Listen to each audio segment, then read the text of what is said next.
Live. Yo, yo, yo, what is going on, people? Welcome back to the greatest podcast in the universe, the Invincible podcast. I'm your host, Tony Polanco, and today I'm joined by Richard Bailey Jr. What's up, Tony? What's up, listeners and viewers? and, of course, Mr. Carlos Romero, Invincible himself. Yo, yo, yo, what's going on? All right. Quick note, Dana could not join us today. I think she's, at some Hollywood ballroom or whatever. I don't know whatever Dana does, with these Hollywood people, she's off doing that. So she won't be joining us for now. Who knows? Maybe she'll sneak in. So you got the three of us, the Throwdown crew. We're here talking about Invincible, people. And it's interesting because Amazon, and I don't like when streaming services do this shit where they just like throw multiple episodes at you to start. I'm like, what are we doing here? So because of that, we will be covering the first 3 episodes of Invincible, but we're going to do it in a different way. Basically, I compiled everything into the main things that happened during the 3 episodes. So we're not here for 3 hours talking about this shit, But yeah, let's get into it, man. And by the way, I'm skipping the usual going around the room like, oh, what do you think? Because it'll be redundant, We'll save that for when the show comes back normal.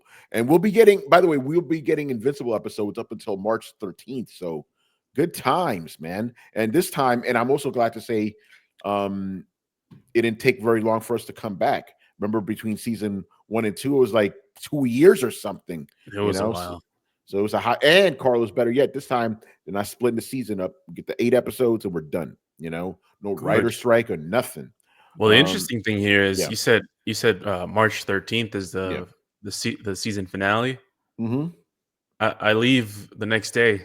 Damn, man. Oh wow. Gonna miss the season finale podcast. It's all good though. All right, man, let's get into it. So let's start with the biggest thing that happened across all the episodes. Basically, Mark broke away from Cecil, man. Some crazy stuff. And obviously things were going kind of fine in the beginning. He's doing his training. My man's getting a lot stronger because he got fucked up by homegirl, last season. But if you remember, she was like, hey, we got a stronger guy coming. So he's been training, but then things go wrong. Or we have the return of Mr. Seismic. But I found this interesting because Donald was like, because he's still kind of like insecure about himself, being killed so many times. Maybe he felt like he wasn't useful. So he's like, hey, look at all this seismic shit happening across the country. And Cecil was like, you got to give me something more concrete. But, obviously some shit did happen. Doc Seismic breaks out of prison, kidnaps all the heroes. Madness ensues. A very clear homage to the Mole Man from Fantastic Four, underground layer monsters everywhere and shit. And Invincible has to go in there and stop him, and craziness happens. So, what'd you guys think about all that? Before we get to the next part. I'm curious with all this training. I'm like, oh, so this is what I was thinking. We got this training montage at the beginning. He's like, yeah, he's getting, you're the best around. The Rocky montage. We got all that. And I'm like, next time this guy fights someone, he's about to tear it up. Nope. He got his butt kicked by all the different things that he had to fight in there. But yeah, I like that scene. I liked also the circumstances which you went in there with Eve right after Eve. Yeah, we'll get to that. Yeah. So I like that scene. And I like the ramifications that it brought up eventually with Cecil and the means for which he had to rescue everyone from that scenario. Yeah, we'll get to that in a bit, but I want to get Rich's thoughts on that whole the training and Mark and Eve being the only ones capable of going to the rescue. What do you think about all that? Oh, I think, like Carlos mentioned, I think that was an excellent shift to show you, he did all that training, getting prepared, and then he got brought down to the reality once he went up against Doc Seismic. But I mean, what I do like is the way that they are involving the character, because we saw Invincible from the very beginning, how every fight he would go into, he would get his ass whooped, and then he started to get a couple of wins.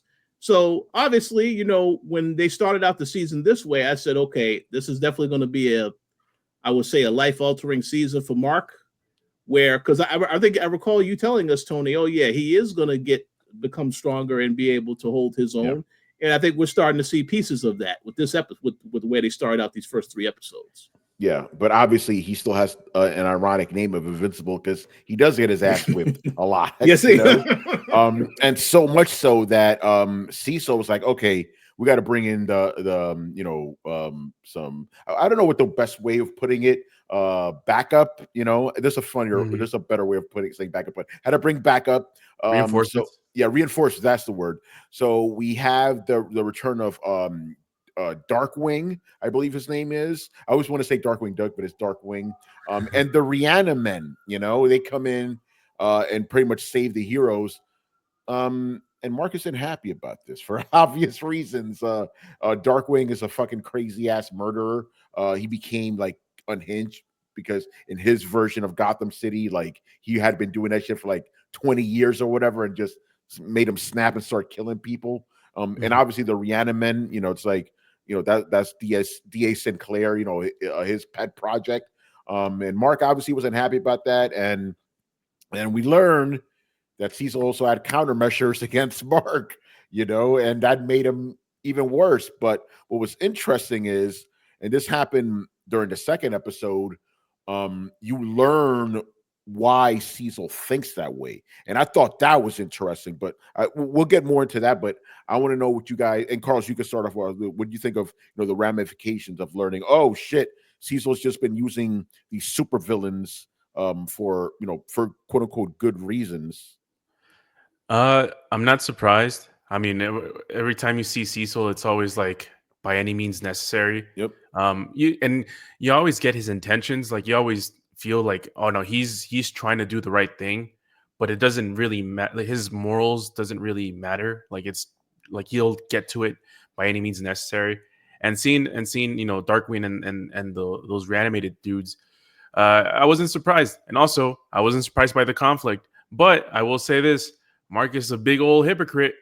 Because if Cecil came around, it's like, hey, you know, we want to rehabilitate Omni-Man so he can join back the team. I'm pretty sure Mark will be pretty happy about that. Yeah, no, and that's Cecil actually brought that up. He's like, oh, you're real quick to judge other people when you're fine with killing people and then being rehabilitated yourself, you know. So I was like, yeah, that's a good point, you know. And you're right, Carlos. If he wanted to rehabilitate Omni-Man, he wouldn't be like, oh, but he killed those people. Like, hey, he's my dad. Yeah, sure. So yeah, very hypocritical there. That's why I'll be honest. Like as I'm watching this, I was on Cecil's side, bro. I'm like, Mark, you're being stupid right now, bro. Like, what the fuck? You're acting like, I mean, he is a kid, obviously, but still, it's like you got to see the bigger picture here, you know. Like remember, you know, and again, we'll get to it in a bit, but you know, the thing Cecil kept saying is you can either be a good guy or you could save people, you know. You can't be both. Which is kind of true. It's the whole moral dilemma that superhero characters face, you know, through comics and through all these mediums that we get to see them in. And Mark is sort of the stereotypical superhero where it's like, I have this sort of set rules that I have to abide by, and you know, they always go against it. And then this one, it's where like I'm pretty sure there's other shows that do that, or other stories that do this, but here it's like the same protagonist, or at least not the antagonists that are, you know, sort of counter to that measure. But yeah, like you mentioned, it's Cecil. Like it doesn't really seem like he has a moral compass. Like he just mentions it. He mentioned it previously, where he's like, yeah, it's either you can save people or be a good guy. And I would really say, I think he does have a moral compass. It's just not aligned with Mark's. You know, his moral compass is I got to save people by any means necessary. That's his compass. You know, I feel like it's flexible. Like they're goalposts that can be moved. Because you know, at the end of the day, like his goal, like you mentioned, is to save people, and how you get to do that, you know, maybe it changes from depending on situation to situation. Yeah, for sure. But yeah, what you think about all that, Rich?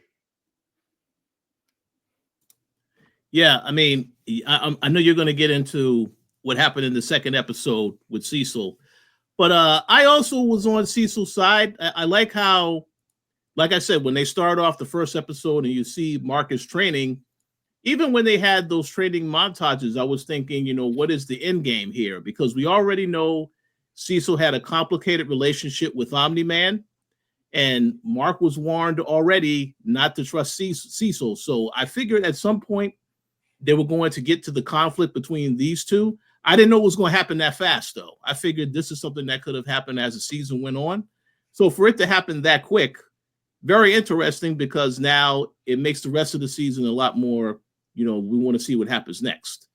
But as far as what Cecil is saying, they did a phenomenal job in that second episode to show you the backstory of why he made these decisions. That was very well done. And as a viewer, you obviously want to root for Invincible because you're a fan of the character, but they did a good job of making you understand the other character's point of view and understand, okay, he made a good point, so I kind of side with him as also. So, yeah, I think they did an excellent job explaining all of that, and you understood what the ramifications were. So, very well done. Yeah, and that's a good segue to the flashback, extended flashback of Cecil. Because remember, he tells Mark in the present, he's like, it's better to, reform a villain, quote unquote, and use him for good than just let him go to waste.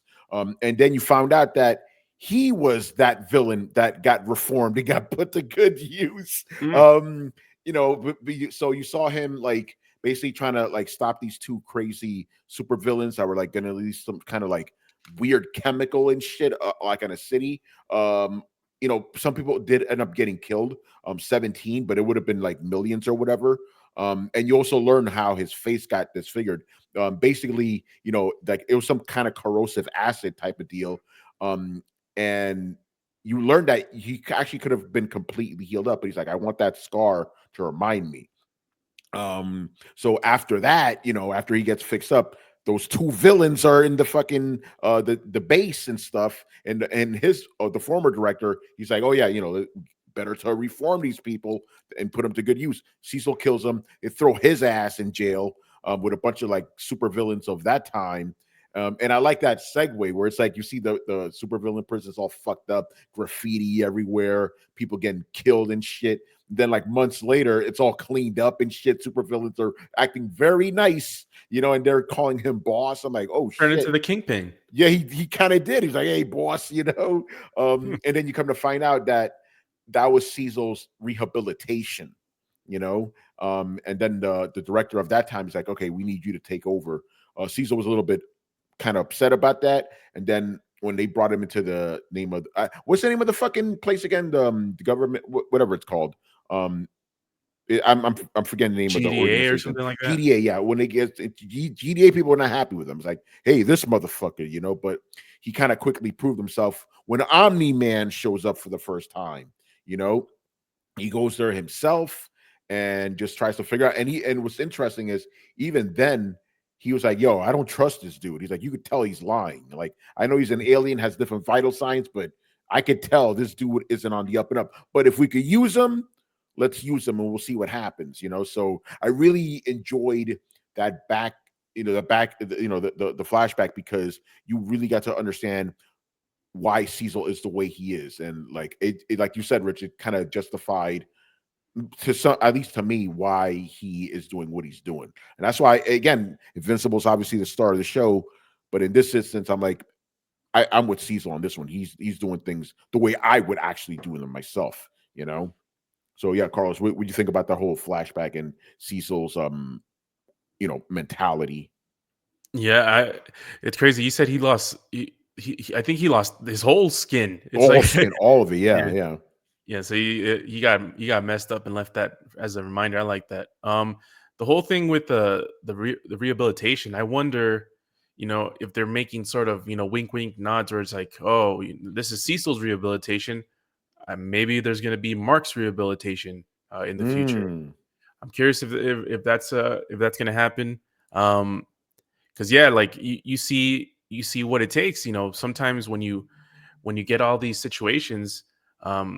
Having hard lines in the way you act, can only get you as far. But when you're in Cecil's position, you start learning about how things are done. And like I mentioned, the whole thing with rehabilitation, I wonder how Oliver is going to turn into that, because you see those things, going in between the family dynamics, where it feels like they're leading into a more confrontation between certain philosophies here.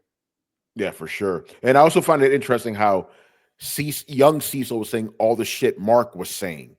He was saying all of it, so it kind of added another layer too, because he must have been thinking like, oh shit, that was me like 20 years ago or whatever. Very, very interesting stuff. But yeah, Rich, what do you think of that? Cecil's philosophy and the flashback and all that. Yeah, I'm glad you touched upon the way Cecil was in the past, because he did kill the other two guys when they came and they saved the day. He did kill the other two criminals that he had a previous interaction with. So he definitely understands Mark's point of view, but still is taking, whatever necessary precautions not to really put his guard down. And again, we understand that, because even when they showed in that second episode, when he met Omni-Man for the first time, he was warned, because they were saying, well, we don't know who this guy is, but you should send Immortal out there to confront him. Yeah. And he said, no, I'll go out there and I'll talk to him. So he already knows about how powerful Omni-Man was. So you understood why he wanted to take some precautions dealing with Mark. And of course, with the whole history between Omni-Man and Cecil, it makes a lot of sense. But now, very curious to see where things go from here. I do want to say this. Well, you're probably about to get into this. Very interesting decision to have Doc Seismic as the villain to deal with, because literally everything that happened after that and the fallout between Cecil and Mark, that also was seismic in nature. Yes, it was. So many ramifications for the entire Guardian. So very interesting. Yeah, you're right about that. And before we get to that, I do want to touch on again that scene, because Rich, you brought up the countermeasures Cecil had against Mark. Like, he brought him into the White Room, and Mark's like, "Yo, why are you bringing me in here, man? Like, what's this a protection for?" It's like, protection against you. And then Mark by the way, when I was watching, I was like, bro, you're fucking up right now, man. He's just going crazy, killing all the Reanimen. I'm like, bro, no. I was very disappointed right there. But then, like you said, countermeasures, you found out that Cecil had some like a ear thing implanted in Mark's head, after they rehabilitated him, and he was keeping him in check, and Mark is flying all around the world, and he eventually makes it to the Guardians, which we're going to get more into in a bit. And there was a crazy battle there. It ended up with the Guardians splitting, and then, at the end of it, Mark is like, listen, I'm leaving, this organization. You come after me or my family, I'm going to kill you. I'm like, fuck. Like, can you make it any clearer, bro? So obviously they had that big breakup there. And it was kind of crazy. And you're right, Rich, is like, it only felt like he was only there for like a little bit working under Cecil. And then it kind of like just petered out. Like, when I was reading the comics, it felt longer because it was like 10 issues. 10 issues in the actual world, it was like as long as it was on the show, but 10 issues is 10 months in real life. So it felt like he was there longer, but it was around the same amount of time, just a couple months, and then they had their breakup, which was a lot faster than Omni-Man, but yeah, so that was pretty interesting. So we'll see, what happens with that. But obviously, you got to keep in mind that, Cecil's ultimate goal is still to save people. Mark is saving people, so it's not like they're going to keep crossing paths, which did happen, obviously. When we get to the later part of what happened with our favorite villains, the Maulers. They're back. They're back. They're always back. But yeah, and anything else you guys want to say about Mark and Cecil and all that before we get to the next part? Yeah, I'm just curious to see where this goes, because you don't bring up conflict for no reason. We already see what the ultimate conflict is going to be, at least for them for this season. But yeah, I'm just curious to see where this takes us. Yeah, and one last point I will add to piggyback something that Carlos said earlier. I'm definitely curious to see how this impacts Oliver, because we know once Cecil found out about Oliver, and now I could see him trying to eventually try to get in Oliver's head to convince him that maybe, you want to work for us, so on and so forth. This is, of course, if Mark does not, do a better job of leading his brother, because the brother is very hard-headed. He still want to go out here and do what he wants to do. So I'm very curious to see where that dynamic goes as the show continues. Also, something I want to mention is that there's this whole part of Mark. I think Tony mentioned a little bit. It's like when he was in the White Room, it's like self-destructive nature in him, like where it's like he doesn't really think. So I'm wondering, are they implying that because he's young, or are they implying that because of his Viltrumite blood? Yeah, and I'm curious which one it is. I guess we'll have to see about that. Oh, cool. Chris said he'll make the next episode. Cool. All right. So yeah, segue kings here. Let's talk about Oliver. His powers are manifesting. And they came faster, which makes sense. He's growing. Like, remember, last season he was still a baby. He was still learning to crawl and even talk. And now my man, he's like, looks like he's around 8, 10, around that age, not yet a teenager yet. And yeah, him and Mark were playing ball, and Oliver's slick, bro. He's like, hey man, when I get my powers, right? You promise you're gonna show me? He's like, yeah, I promise, but because he already knew and shit. So he's like, hey, you promise, motherfucker. You got to teach me now. So that was kind of cool. Then you had again another little training montage, him learning how to fly and all that. So that was kind of cool, kind of expected. He wants to help, obviously, and then he kind of, gets into his first. And it's funny with Oliver, they keep making him make these promises. You promise you're not going to do this. You're not going to fly off on your own. You're not going to do this. You're not going to do that. He breaks all those fucking promises, all of them, especially in the first fight against those two gay villains that were robbing the bank and stuff. Oliver just shows up. Even though there weren't any real dire consequences, like the fact that he disobeyed, what he promised, like kind of set the stage, which we see later on, but you kind of knew that was coming, he's,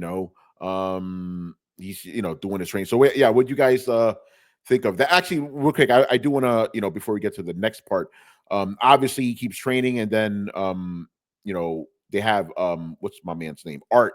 He makes costumes for them, and Mr. Oliver makes a very controversial decision with his costume. He wanted to be Kid Omni-Man, kind of not realizing, bro, that name has connotations, man. And Invincible gets his own new costume. And Carlos, next episode, just make sure you update your photo there. Oh, that's true. Yeah. So yeah, before we get to the the next one is what do you think of Oliver learning about, or not, like keeping his powers hidden, training, and then his first kind of encounter with villains? It seems like everything about and maybe this leads to something that I mentioned a couple of minutes ago, but it seems like for Oliver, everything is coming in quickly, like really quickly. Obviously, for the reasons that of his species, but he's getting his powers quicker than Mark. He's getting quicker and stronger faster than Mark. He's even getting that temper, or whatever, that short-sightedness, quicker than Mark. It seems like Oliver has surpassed Mark in in everything at this point. He's like Gohan, He's pretty much Gohan. So getting to see this, I just wonder when he reaches a certain age where he's an adult. I'm just curious to see how that dynamic is going to work out, because right now it's sort of like the big brother and the mom, teaching the kid how to live through life. This is only going to take a couple of weeks, or maybe a couple of months, and after that he's going to be a full-grown adult. Well, remember they said his aging is going to start slowing down when he hits puberty. you know. Mm. So like after that, like those crazy growth spurts are not going to happen, really, you know. Right. But he, like you said, he will be a teenager in like a couple of weeks, basically, you know, at this point. And I'm glad you brought that up. That the fact that he's just everything that Mark had to go through, Mark Oliver is, but accelerated, you know. And it's because Mark had basically 17 years to be a normal kid. Oliver had what, months, Couple of months. you know. So yeah, but you know, you kind of, and back to your point is like, is he acting that way because he's a kid, doesn't know better, or because he's half bug, you know, Or have Viltrumite. or have Viltrum, you know, And that Viltrumite blood is accelerating because of the bug blood. yeah, exactly, yeah. And as we know, eventually the Viltrumite, he'll just become 100% Viltrumite. So either way, you know, some villainy going on there, because even with Mark 2, it's like, bro, you give him a chance, he's gonna get fucking violent, you know. Yep. So very, very interesting stuff there. So yeah, go ahead, Carlos. Go ahead. I wouldn't be surprised if Cecil already implanted that Excuse me? that thing in his brain like he did with Mark. Yeah, you never know, right? Although with Mark, didn't they get in there when they were like putting him back together when he got really fucked up? Oh, when he got messed up by his dad. Yeah, that's true. Yeah, so they haven't had that chance with Oliver yet. But don't put it past Cecil to maybe talk, like you said, Rich. You never know. They gave him the Flintstones vitamin C tablet. You know, that's what we got. Cecil may be like, hey, listen, man, your mom and your brother, they don't want you to be your real self. Come over here. We got you, because he already said, I'll train him, So yeah, Rich, what'd you think of that? Oliver kind of coming to his own and his first battle and all that, and just not listening to his mom and brother. Oh yeah, growing very quickly. That goes right in line with what we had said about the species. Again, and they reference this in the show. It's only been 3 months, so the fact that he is already as big as he is, he already has his powers. I think this is setting this character up to have a lot of very interesting things moving forward. But yeah, the rebellion against his brother and his mom, that is something I think we need to pay attention to, because multiple times throughout these episodes, mom had to tell him, what are you doing? What are you doing? When he tried to sneak out and help his brother. And then when he actually goes out and helps Invincible in that third episode, and then he gets a talking to from the both of them, I think that's something we definitely have to watch out for, because he does not listen. He's very hard-headed. And again, you already know, when a kid gets to the puberty, teenage years, then they really don't want to have anything to do with the parents. And so I'm very curious to see where they're going with that. Yeah, and he also had another battle. This is a little bit tied into the first episode. In the beginning of the first episode, these two like time traveling villains, they steal the Declaration of Independence. Multi-Paul shows up, and then obviously he gets thrown in jail, and then like the leader of the Order, which is like this kind of clandestine like team or whatever, like he wanted what's his face, Titan, who's like a crime boss, to break Multi-Paul out. And then when that happens, Mark goes in there, he goes in there with his new costume, and then Oliver shows up. That it didn't go well again. Obviously the villains get stopped and everything, but going back to what we were talking about before with his powers, Oliver gets knocked out, but he gets back up fast, and he's like, yeah, I'm good. Like it didn't hurt him. Like my man was electrified and punched through like fucking, all this stuff. And it's like, yeah, I'm good, So yeah, he's definitely becoming stronger, faster, and then obviously we get the third confrontation with the returning Maulers. They go to Nuke Silo, the same Nuke Silo that the Lizard League was at. Correct me if I'm wrong here. Because again, I'm taking notes. I may have missed some stuff. They wanted to start some EMP that was gonna like just fuck up the whole planet. That's what it seemed like, right? Yeah. Well, they wanted to set up. It was pretty. Oh funny, yeah, that's right. Yes. They set up an EMP so they could charge people for communications. Yeah, it's like oh, we're businessmen now. And then the new Guardians, which we'll get to in a bit, show up. Don't do so hot. And then even Invincible gets fucked up too. I believe, and then Oliver. Yeah, no, excuse me. Invincible goes off to stop the fucking rocket, and then Oliver kills the fucking Maulers, And what was interesting is like, and they mentioned this too, like the first Mauler he killed could have been an accident, but the second one surrendered, the one that he broke his jaw, and he still punched his head off, and Oliver didn't feel bad about it. He was like, listen, these are villains, they gotta die. He sounded a lot like big Omni-Man. Like the big O. You saw that in the first episode when he took out the league. Yeah, where it's like it was just like nonchalant. Same thing happened with Oliver. It's like a little kid killing someone. That shit is crazy. Yeah, and he was just covered in blood, and he's like, yeah, they were villains. They gotta die. Those are the facts. It's crazy. But again, like you guys said, my man's getting powerful, potentially dangerous. And then at the end, obviously, they give him a little bit of a talking down to, and he said he promised he won't do it again. But like, you keep making these promises and you never keep them. So why the fuck should we believe you? Yeah, that's definitely gonna happen again. Yeah. So yeah, Rich, what are your thoughts on Oliver just murdering the Maulers? Well, again, yeah, I thought it was excellent as far as showing you the depths that the character is going to go to, and it definitely will put doubt in your mind that obviously, you feel he's just like his father.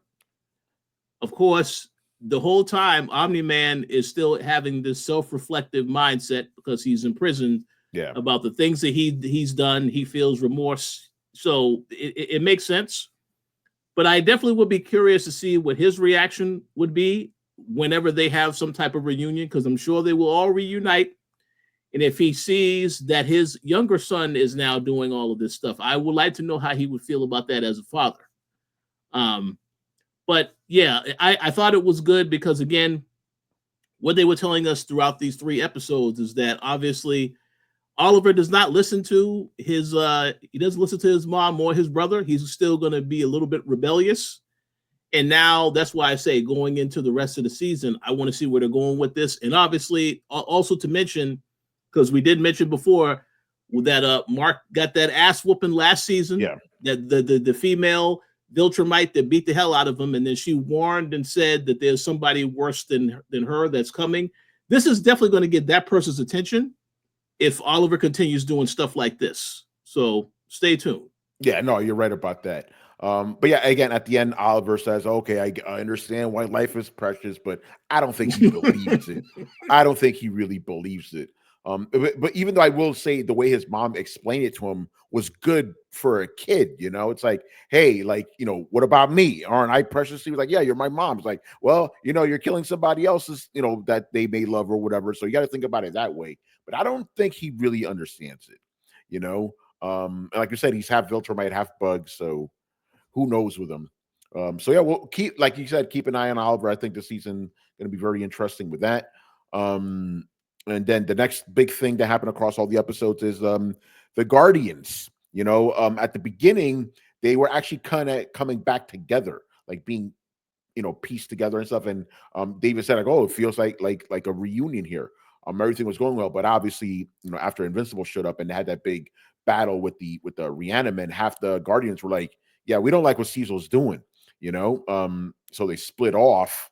And like the more younger members, but they weren't all teenagers. Because remember, there was that joke like, "Are we the teen teams?" Like, I'm a grown ass man. I'm not calling myself. We are not calling ourselves that. So who was it? It was Rexplode, Monster Girl, Robot, Black Dude, and the homegirl, and the homegirl, the shrinking girl. They all left and stuff. They went back to they did go back to the team base and stuff just to kind of reform. And you see Rex trying to be an adult, but kind of failing at it. Like, remember the first episode, he's running around naked. He's like, hey, my dick's out. This is great, so he didn't give a fuck, but he's trying, and I also found it interesting. Again, no spoilers, but keep your eye on Robot, bro. Because remember, he's calculating too. Like, yes, he did leave the team because he wanted to be with Monster Girl, but he's also like, I don't want to piss off Invincible. I want to be on his side. So I'm leaving. because he's already thinking ahead, Mm-hmm. So I found that interesting. So yeah, what would you guys think of the whole, that version of the Guardians kind of splitting off on their own? And then obviously, you had the revelation of Duplicate is still alive. She's going to get married to the Immortal and all that other stuff. So you basically now have two versions of the team, And by the way, I like the part where the Maulers were offended. It's like, wait, you only gave us half the team. Like, what the fuck? But yeah, what you guys think of, what happened with the Guardians? And like you said, Rich, seismic repercussions that happened because of Invincible. Like, because of that, now we got half, like the team's been split in half. Yeah. Yeah, go ahead, Rich. You can start us off. So I thought that was fantastic. I got the vibe of I'm wondering, is this going to go in the same path of Civil War? Because it makes me wonder if in the future both of those teams are going to have to face each other. Now, obviously, they agreed to disagree, to just go their separate ways. There wasn't no violence, but clearly, and what I thought was so interesting is that Cecil decides to add Darkwing to the team, which is very controversial. And obviously, Immortal is like, hey, well, we understand, you got to do what you got to do. But I kind of want to see where they're going with that, because I don't trust that character is fully reformed. The same way that Cecil tries to control Mark and some of the other characters, I kind of feel like other characters will have their own conscience and they will eventually break free of that. And that's why I want to see what happens with Darkwing. The Sinclair robots, all of that stuff that he has control over, it can go left very quickly. So I definitely want to see where they're going with that. But yeah, when I saw the team split, that shows you the ramifications of why it was so important, Mark's whole relationship with Cecil and how it had a ripple effect with other characters being impacted throughout the entire episode. So I definitely want to see where they're going with that. And if we do get a showdown, obviously, Tony, because you read the comments, if we do get a showdown between I guess you want to say the older team members and the younger ones, I would like to see what happens in that little matchup.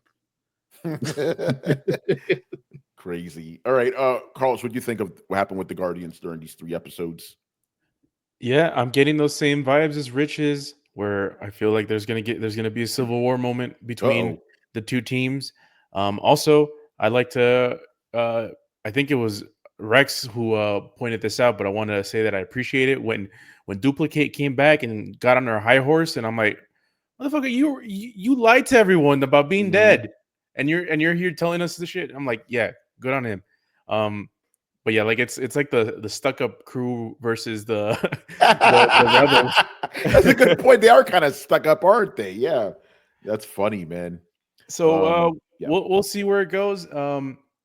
Yeah, the whole thing with Robot, I'm still not too sure of. He obviously has a crush, but I feel like there's a lot more than that going around. Yo, Carlos, what do you think of that pet project of his? Remember, Monster Girl picked up a box like, "Oh, this is my pet project. Leave that alone." Oh yeah. No, nothing to see here.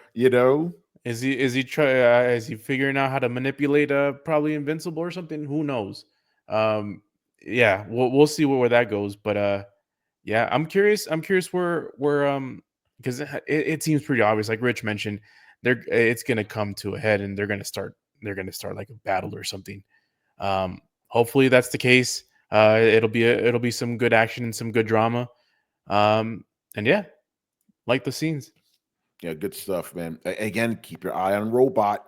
Cecil isn't the only one that calculates shit. All right, so that was good. And then the next thing, obviously, the inevitable thing that we expected, Mark and E finally get together. Very awkward, obviously, because teenagers are teenagers. And Mark, but I gotta say this, bro. When I'm watching that the first interaction they have, because he's like floating outside her little African hut or whatever, and he was specifically told, bro, don't tell her about the future version. Tell her how you feel.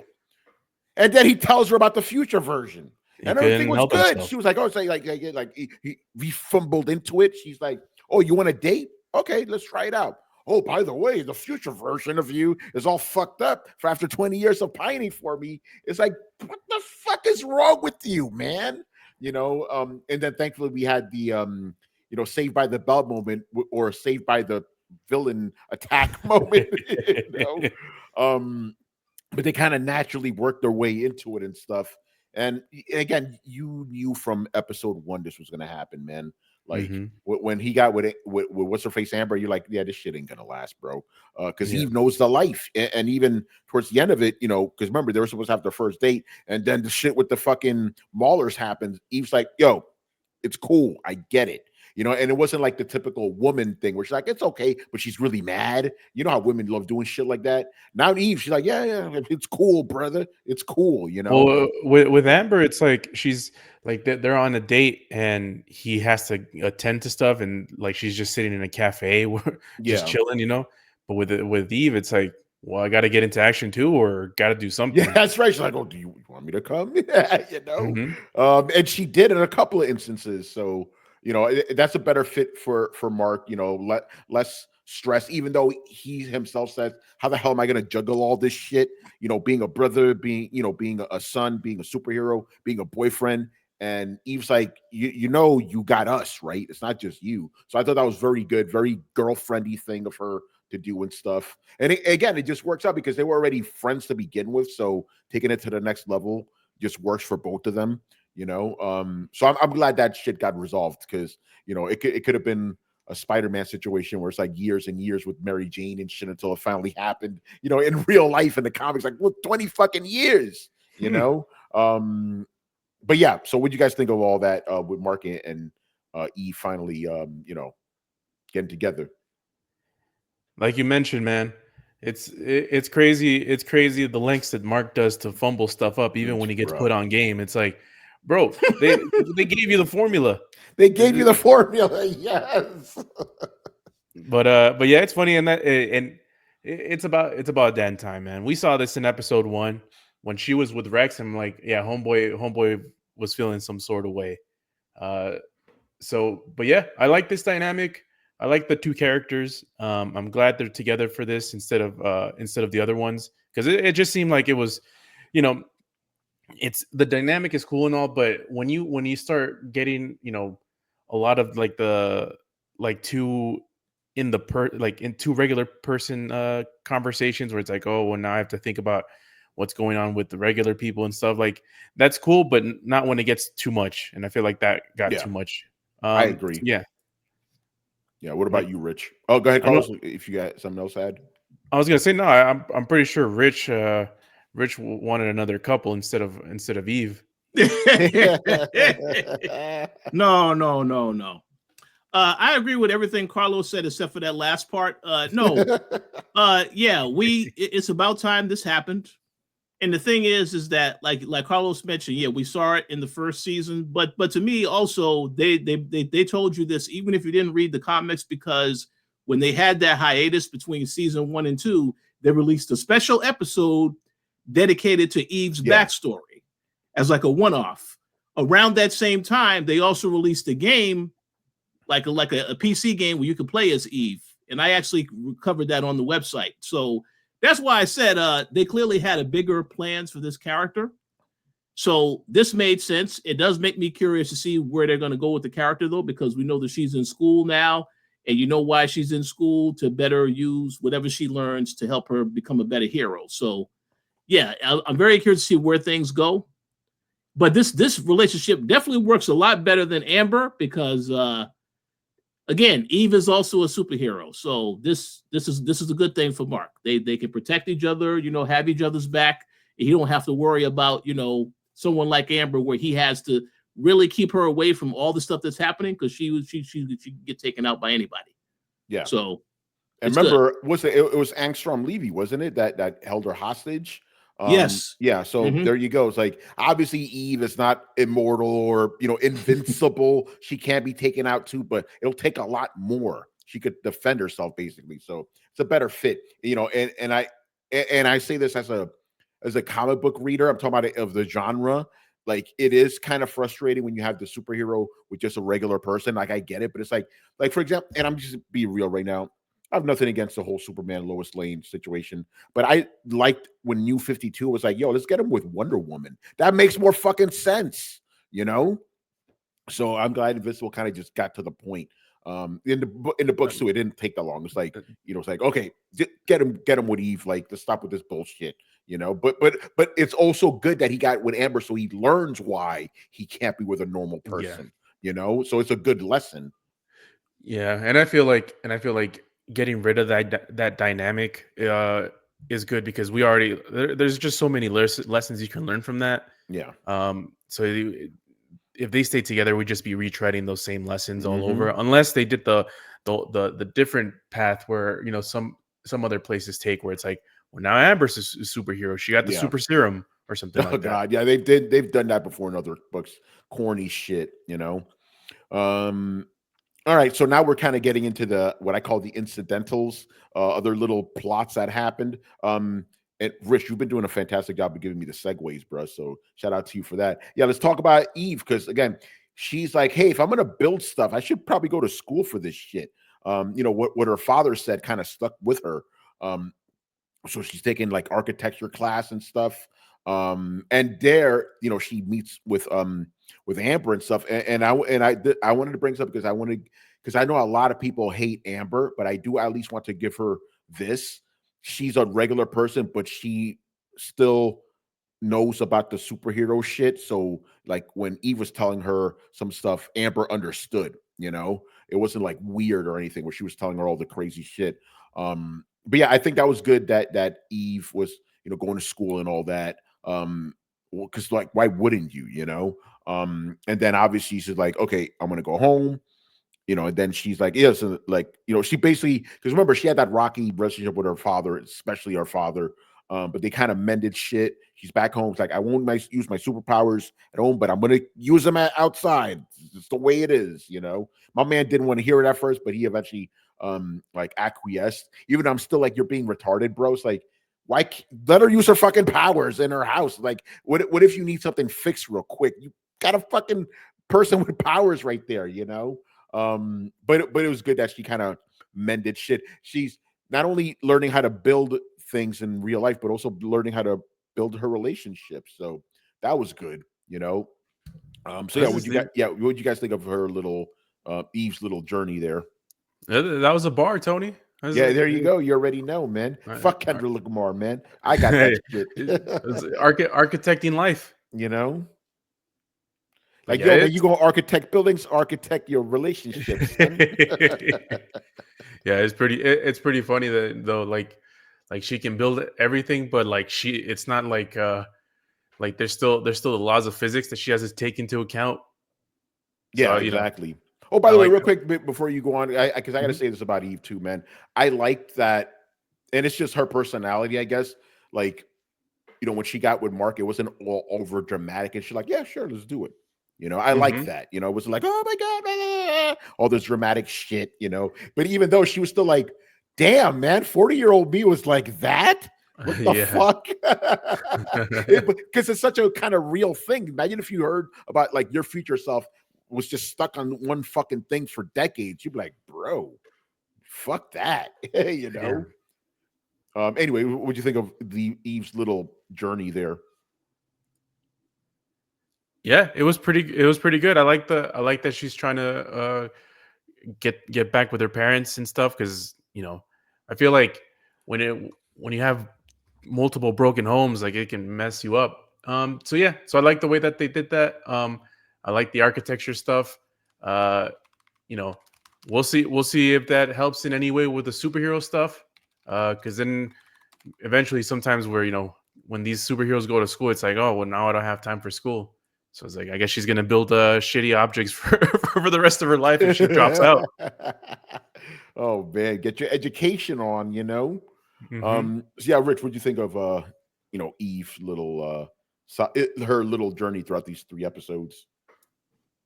Oh yeah, it makes me curious to see where they're taking this character for the rest of the season. Obviously, they told us that she is very important to the storyline, not just Mark's story, but in general.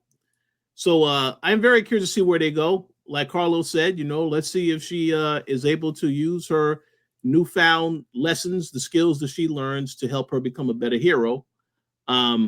Stay tuned for that. And then, of course, to go to the whole dynamic of building the relationship between the parents. Yeah, Tony, that was an excellent bar. Let's see what happens with that relationship. I feel like that relationship is going to be tested because anytime she has been with her parents, it has been a constant struggle back and forth. We've seen it in the previous seasons. Obviously, the father is accepting of it for the time being, but let's see what happens because I kind of think that's still a little shaky. Yeah, for sure. That father, he don't look happy, bro. You know? My man does not look happy. And speaking about relationships, Debbie was going on some dates with some dude called Paul. The real estate broker. The real estate broker, yeah. And then she decided she didn't like lying to him and shit because she was still kind of keeping up the farce. So she told him everything. And I like his reaction. It's like, yeah, I can't. He's like, I can't, this is too much. I wonder if he felt inadequate. Like, yo, she was fucking a superhero. What the fuck do I got? But she told him like, yeah, exactly. But but she convinced him to stick around and stuff. And Mark wasn't happy about that at first, but he was like, all right, it's cool, I got Eve, you can have him. So kind of interesting, but I'm wondering, because remember what Nolan said, right? He was like, yo, I kind of miss my wife. So do you think eventually there will be a kind of reunion there? And like, how do you think Debbie will react to that if Nolan decides to come back? This particular relationship is exactly the setup for a Maury Povich type of situation. Because when Nolan returns at some point, there's going to still be these old feelings. There's going to be some type of reunion, and this guy is going to be stuck right there when this happens. So I would like to see how that whole dynamic, which direction that goes in. I will say I understand Debbie wanted to get back out there and do something. She's been through a lot with all the stuff that happened with Nolan, and of course, her getting injured last season. So we understand she kind of wants to just take a break away from all the drama, but she needs somebody, I guess you could say. So, but I don't think this is going to end particularly well. So let's stay tuned and let's see. I think old boy, when he had that thought, I need to back off, maybe he is going to regret not making that decision later. But let's see what happens. Yeah. What about you, Carlos? What do you think? Oh, Carlos, you're muted. Forgot to take myself off mute. I'm still, I'm still skeptical of the dude. I don't know why. Uh-oh. I just feel like there's something off, just a little bit, not too much. Rich, do you got any opinion on that? I'm glad you mentioned that, and maybe Tony can refresh our memory. Wasn't there somebody that was spying on Debbie last season that was a part of the same group that she was in when she was going to those meetings? It wasn't this guy though, right? It was another character. It was another character, yeah. Okay, all right. So that's I understand what you're saying, Carlos. Something is a little off about this guy. He could have an ulterior motive, so we have to wait and see where they're going with that. Because she's telling him like, or he's like, oh, I didn't even know you wanted to go on a second date. Like everything seems off, and then she's throwing all the baggage on him with the Omni-Man stuff, and I'm like, I don't know why he's too persistent. I don't know. Maybe Debbie's got it down, but yeah, man, that booty, in my head. But I will say I still don't think she should have told him. I thought that was not a smart move. Granted, Eve was like, no one's going to believe him if he says anything, but still, it's like you shouldn't. Like, I understand she was hurt by being lied to, and she doesn't want to lie to people. But there's some things you should lie about, like if your son's a fucking superhero, Yeah.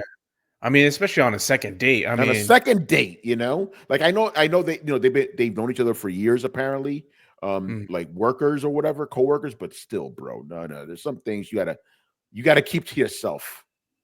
Yeah, it's like if it's like marriage stuff. Like if you're really gonna be part of this family, you need to know everything. But not if you're just it's still a fling for all we know. Exactly. So yeah, that felt that was very not good on her part, but we'll see. And then the last thing, before we get to the other thing that's going to be coming up in the season, yeah, like you said, Omni-Man and Alan the Alien, hanging out, having some good times in jail. And kind of tying back what we talked about before, very interesting how Nolan seemed to be worried about Alan the Alien. He was like, "Oh shit, you survived?" He's like, "Yeah, I survived." And he's like, "Wait, you care about me, man?" Yeah. So that was kind of funny because remember, tying back is like, he missed his son, he misses his wife, like he's been hanging out with this fucking alien for however many months now, and I'm pretty sure Nolan respects him because Alan is fucking strong, Mm-hmm. So that's going to be interesting, how that may develop because Nolan, he's going to be coming back, obviously. Yeah. But it's interesting with him because he still seems like he wants to. I don't know if he wants to repent, but he's like, I don't want to leave, because he told Alan, he's like, yo, you could just break out whenever, right? But he doesn't want to come along. So yeah, what do you think about that whole little relationship between Alan the Alien and Nolan? Well, it seems like it's Nolan's rehabilitation in that cell. Yeah. I feel like eventually they're gonna get out. Yeah, because obviously Omni-Man doesn't really, he's not really thinking the way they used to when he was, tearing shit up in on Earth. So I wonder what the triggering point is going to be for him to actually decide to get out. I don't know. Maybe they'll show a video of the kids. He's like, "Oh shit." He's like, "Oh yeah, this is Oliver. He's wearing this outfit with your symbol on it." And he's like, "Oh, he's gonna get in the feelings and stuff and be like, oh shit, I gotta go back to my kids." Yeah. What about you, Rich? I think that's a very good. What Carlos said is a very good prediction. I think that once Omni-Man learns about what his other son has been doing, if he ever finds out just how violent in nature Oliver is, that he may try to go back to, because he's going to feel partly responsible for that, because he knows all the bad stuff he did when he was on Earth. He doesn't want his sons to have to do the same type of thing. So, and I do think that this is also tied to the person that Mark heard about that's going to be coming. That's more, a bigger threat than the Viltrumite woman that he faced. I think at some point, Omni-Man and his alien friend are going to find out about that individual. That individual might be coming after Mark, and that may lead to him having to get out there to try to protect them. So that's just what my guess is. But I enjoy the dynamic back and forth between those two characters. So yeah, looking forward to seeing where they go with that. And we still got that other Viltrumite that's working with Alan to deal with. So we'll see. Yeah, that's right. Yeah, the president of the Coalition of Planets. So that's going to be interesting. Mr. Peter Cullen himself. Mm-hmm. That. By the way, again, in the comic and in the show, his reveal is just so funny. He takes off his beard. Oh shit, you're a Viltrumite. It's like yeah, it's obvious. Look at the fucking mustache. Oh man. And then the last thing, obviously, someone has been surveilling Mark and his family. Mark learns about it in the end, and then we see a mystery villain, in his wherever he is, like, oh, there's a lovely family you got there. Like, oh shit. I know who it is, but I'm not gonna say nothing. But who do you guys think it could be? Well, at first, because early it was either episode 2 or earlier that same episode they showed that thing, like surveilling the house, and I'm like, oh, I'm guess that's Cecil. That's Cecil doing surveillance on the family. But I guess apparently it's not. So I mean, if I were to guess, it's the real estate guy. The real estate guy, that motherfucker. I don't trust him, man. He looked funny. Yeah. The only thing I'll say is like, look at that background. That's definitely not where Cecil works, But yeah, maybe it's the real estate guy. Like, I knew it. That's why you want to be so involved. And was like, no one is too eager to be a stepdad. Yeah, he's like, oh fuck that. Yeah, because and the thing blew up on him too. It's like somebody probably knew he could survive that. But yeah, Rich, what do you think about that little tease? At the end of episode 2 and 3. That's a great question. I don't know who it is. If I had to make a guess, it makes me wonder if there is another version of Levy that's out there that could be coming back. I mean, we saw he had multiple versions. There's multiple versions of this same character, so it kind of makes me wonder if there's another one that's out there. I'm not sure who it is. I'm looking forward to it, but I do want to make this comment. I don't know when this character is returning, but I need to see the return of Battle Beast. So hopefully he's coming back. Yeah, we need to see him come back. Yes, we need to see him come back and kick a lot of ass. So I'm looking forward to that. Also, did we get a resolution with there was a storyline because it's 3 episodes, so that they all kind of construct out the storyline with the dude that was working with a Chinese guy. No, we didn't get a resolution of that because remember the Chinese guy with that crazy robot jaw. Yeah. Okay, so yeah, Titan. That's the name of the crime boss. He's being told by, I think it's called the Order. It's like, hey, our assassin is in jail. You got to get him out. They failed to do that mission. So yeah, keep that in mind. Like, hey, what repercussions will Titan have to deal with, or what measures will he take to be independent? Because he gave that hint. It's like, yo, we're already cleaned up the city. Now we got to bow down to these fucking people, And he was even told the previous crime lord, Machine Head, I think his name was, like, listen, he played ball, bro. You should probably play ball too, but you could tell Titan is like, I don't know about that, man. So no resolution to it yet, Carlos. I do have a quick question. Yeah. That Tony will not be able to answer, but the person surveillance, that's doing this surveillance, could this not be the person that they were warned about that's coming? That is worse than the Viltrumite woman? Could it not be that individual? It's a good question. I mean, if I would doubt it. I don't know, obviously, but I would doubt it because if it was a Viltrumite, we're guessing this is a Viltrumite, right? This person you're talking about. Yeah, the other person that's coming is a Viltrumite. Yeah. The Viltrumites don't really do incognito. Well, as far as I know, incognito stuff like that. They're just only Thaddeus is the only one. He's the only one that did that with the beard and everything. But generally speaking, yes, you are right. The Viltrumites are kind of like hammers; they hit nails. Okay. But Rich is still a good question. And hopefully you'll learn this season. But yeah, I think that's a good way of ending things. Like, what do you guys want to see in the rest of this season? Because now we have 5 episodes left. So what do you hope to see, and what do you expect to see, and what do you hope to see? So Rich, I'll start with you. Besides Battle Beast. I expect to see a reunion between Nolan and his family, because that's too good of a moment not to have some type of reunion to see how multiple characters would react. I expect Oliver to continue to grow as a character and to still make reckless decisions. And of course, he's also going to be able to see his father as well. So I look forward to seeing that.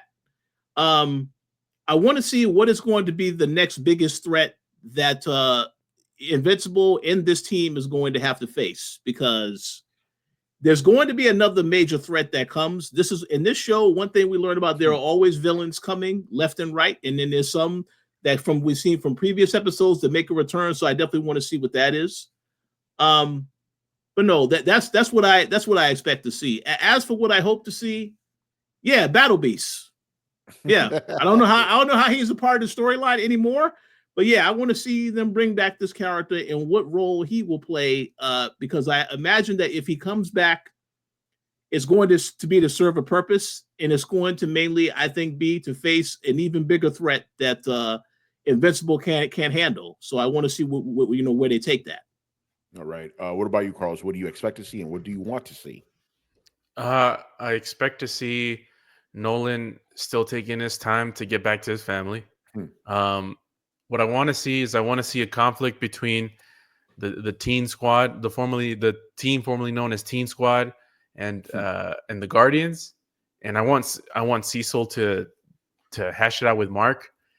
And here's the kicker here. I want Oliver to turn into a villain, and I want Omni-Man to come in to save the day and put sense into the kid. Oh shit. And the only reason why I want that is because I want Richard Bailey Jr., editor-in-chief of the Koalition, to come in this episode and saying, I guess we got our Oliver twist.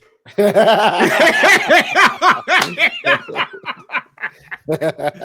a good one. That's a good one. Nice. That's funny, man. All right, man. So thank you guys for joining us. Shout out to us. We wrapped up 3 episodes in just a little over an hour.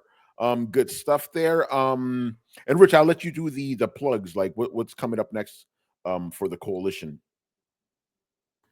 Well, shout out to Dana Abercrombie. I mean, obviously, she has a lot of things that she's been working on the Koalition Entertainment channel. So I would encourage you guys to continue to check out her reactions, reviews. She has a lot of things she's going to be reviewing, some movies, some TV shows. So stay tuned for that. As for the Koalition, there are a lot of different things that are being worked on behind the scenes. Some stuff that I wish I was able to work on, but we have some PSN issues. But stay tuned. There's quite a bit of content, reviews, editorials, previews. A lot of stuff is in the works. So if you're looking for the latest in gaming, stay tuned to thekoalition.com because we got a lot of things that we're working on right now. There you go. And yeah, you could follow me and Carlos over on the Throwdown Show podcast, where we will also and Rich, of course, we also keep you updated on gaming. We got the next episode, and I guess I'll just keep saying it like this for the remainder of the Invincible. The next episode will be Throwdown Your Questions. So if you want to ask us anything gaming related, please let us know. If you want to sound off about the PSN outage, let us know about that. I'm pretty sure Jay Shep will ask us plenty of questions this week. But yeah, Invincible podcast is back. We're going to be here for another 5 weeks. Going to be good times. Looking forward to check it out. This is the only show I watch, and it's great. Very comic accurate. There's not too much bullshit. I will say this: that whole montage with those 2 villains that were like down and out, that didn't happen. They just threw that shit in there. But other than that, the show's doing good. It's not like that Spider-Man nonsense where they just like, fuck it, we're just changing all the characters. This is it's a great show, a great serious, as Richard Bailey would say. So stay tuned for more, and we'll be back next week, man. Once again, I was your host, and I'll see you next time. Later. Peace.